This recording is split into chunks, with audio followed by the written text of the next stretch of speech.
নমস্কাৰ, মোৰ নাম মৃদুল বৰুৱা।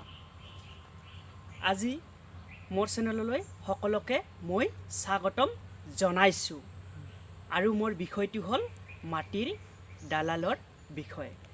গতিকে মাটিৰ আজি অসমত আমাৰ যিখিনি দুৰ্নীতি চলিছে, আমাৰ অসমত যিটো দুৰ্নীতি চলিছে ৰাইজে সকলোৱে এই কথাবিলাক সকলোৱে নিশ্চয় গমে পায়। আজি অসমত আমি সাধাৰণ দুখীয়া মানুহৰ যদি কোনোবাৰ একজনৰ কিবা এটা ডাঙৰ এটা যদি কিবা ৰোগীল হয় বা কিডনি এফেক্ট বা এনেকুৱা বিভিন্ন ধৰণৰ যদি কোনোবাৰ কিবা এটা ৰোগ হয়, সেইবিলাক আমি ক'ত নিব লাগে? চেন্নাই ভেলোৰত এইবিলাক ষ্টেটত আমি নিব লাগে চিকিৎসা। গতিকে আমি টকা ক'ত পাম?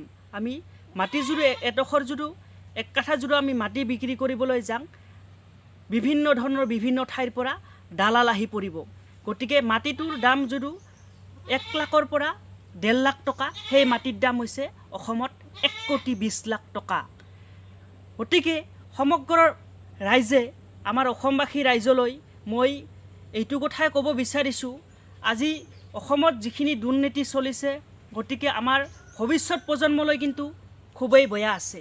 গতিকে ৰাইজে সকলোৱে নিশ্চয় গমেই পাইছে, আজি আমাৰ অসমৰ পৰা যিসকল দালালি আছে, মাটিৰ দালালি, তেওঁলোকক খেদিব লাগে। একবাৰ নহয়, কোটি কোটি খেদক আমি। অসমত কোনো দালালি বোলা বস্তুটোই নাথাকিব। এনেকুৱা কৰি আমি ৰাইজে খেদিব লাগিব। চৰকাৰে এই কথাটোলৈ গুৰুত্ব দিছে, কিন্তু আমি ৰাইজ সতৰ্ক হ'ব লাগিব।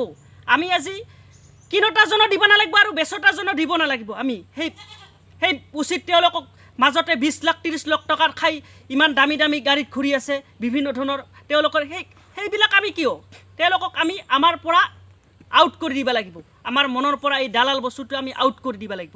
গতিকে ৰাইজে আজি আমাৰ ভৱিষ্যত প্ৰজন্মৰ পিছৰ ফালে কিন্তু আমাৰ বেয়া আছে। যদি এনেকুৱা ধৰণৰ আমাৰ অসমত যদি আজি দালালিৰ এনেকুৱা প্ৰৱেশ থাকে, কোনোবা এজন দুখীয়া মানুহ চুকে কোণে যদি মাটি বিক্ৰী কোন আহে?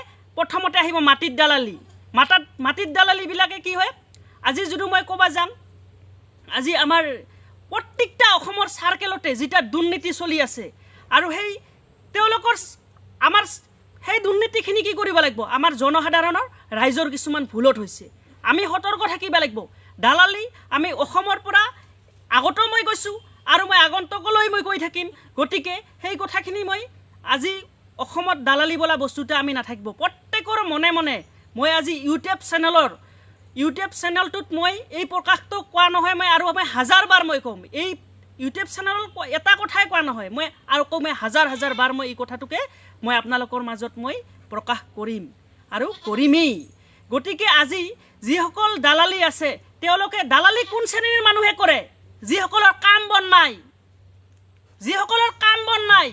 মই আপোনালোকক যদি মই শাস্ত্ৰ ক'বলৈ যাম, কি সেগুনৰ 100টা গুণ। 100টা গুণৰ সেগুনৰ মানে কি? এনেকুৱা ধৰণৰ থটটো কেনেকুৱা? এনেকুৱা ধৰণৰ থটটো সেই থটটো সি মানে কষ্ট কৰি মাংস টুকুৰা ওলাই লৈ আহে, আৰু তেওঁক গলাত চট কি কোনে খায়? হাড়গিলা অকল তেওঁলোকক মই হাড়গিলাৰ লগত মই দালালৰ লগত মই হাড়গিলাক মই তুলনা কৰিব পাৰিছোঁ। হাড়গিলা আৰু শিয়াল। গতিকে হাড়গিলা আৰু শিয়াল যেনেকুৱা ধৰণৰ আজি আমাৰ অসমত এই দুটা বস্তু, তেওঁলোকক মই দালালক মই তুলনা কৰিব পৰা হৈছোঁ। গতিকে আমি সকলোৱে সতৰ্ক থাকিব লাগিব, সচেতন থাকিব লাগিব। অসমৰ পৰা যাতে অসমত কোনো এটা যিকোনো ক্ষেত্ৰত কেৱল মাটিৰ দালালি বুলিয়ে নহয়, যিকোনো দালাল আমাৰ অসমত এনেকুৱা ধৰণৰ অফিচ কাছাৰীবিলাক চলি থাকিব, আৰু সেইবিলাক কি আমাৰ জনসাধাৰণৰ ভুলত হৈছে। আমি দিওঁ যে তেওঁলোকে সুবিধা পাইছে। যিকোনো দালাল যি আমাৰ জনসাধাৰণৰ কিছুমান এই জব কৰা মানুহখিনিৰ হাততে এইখিনি পইচা নাথাকে, কিন্তু থাকে কাৰ হাতত? দালালৰ হাতত। দালালে ৰৌবাৰলৈ খায়। আৰু আমাৰ যিসকলে দ্বিতীয় বাটৰ চাৰ্কেলত ডাঙৰ বৰবাবু পৰা এছ অফিচাৰৰ পৰা চাৰ্কেল অফিচাৰৰ পৰা তেওঁলোকে কি খায়? পুঠি খলিহনা খায়, আৰু ৰৌবৰালিবিলাকে খায়। মাটিৰ দালালিবিলাকে ৰৌবৰালি খাই আছে। গতিকে ৰাইজ আমি সতৰ্ক থাকিব লাগিব, সচেতন থাকিব লাগিব। মাটি যদি বিক্ৰী কৰিম, মাটি খুব অভাৱত বিক্ৰী কৰিব ৰাইজ।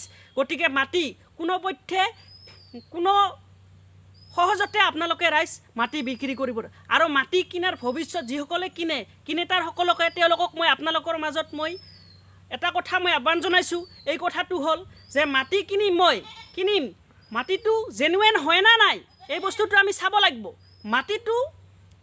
মাটি কিন্তু আজিকালি যিকোনো ভুৱা চিটাকপি ভুৱা দালালৰ হাতত ভুৱা বাৰ্তা ওলাইছে। এইবিলাক ৰাইজ আমি সকলোৱে সতৰ্ক থাকিব লাগিব। আৰু সেইখিনি বস্তু ৰাইজে আমি প্ৰত্যেকজন বিবেকেদি আমি ৰাইজে জনসাধাৰণে বিবেকেদি সেই বস্তুখিনি আমি চিন্তা কৰিব লাগিব। গতিকে এই চিন্তাখিনি কৰাৰ আগতে কি তাৰ উপৰিও কিছুমান কিন্তু আমাৰ ইয়াতে মোৰ ফালৰ পৰা মোৰ বক্তব্য মই আপোনালোকৰ মাজত আৰু দুই এটা মই কথা ওলাম। গতিকে এইখিনিতে মই নমস্কাৰ।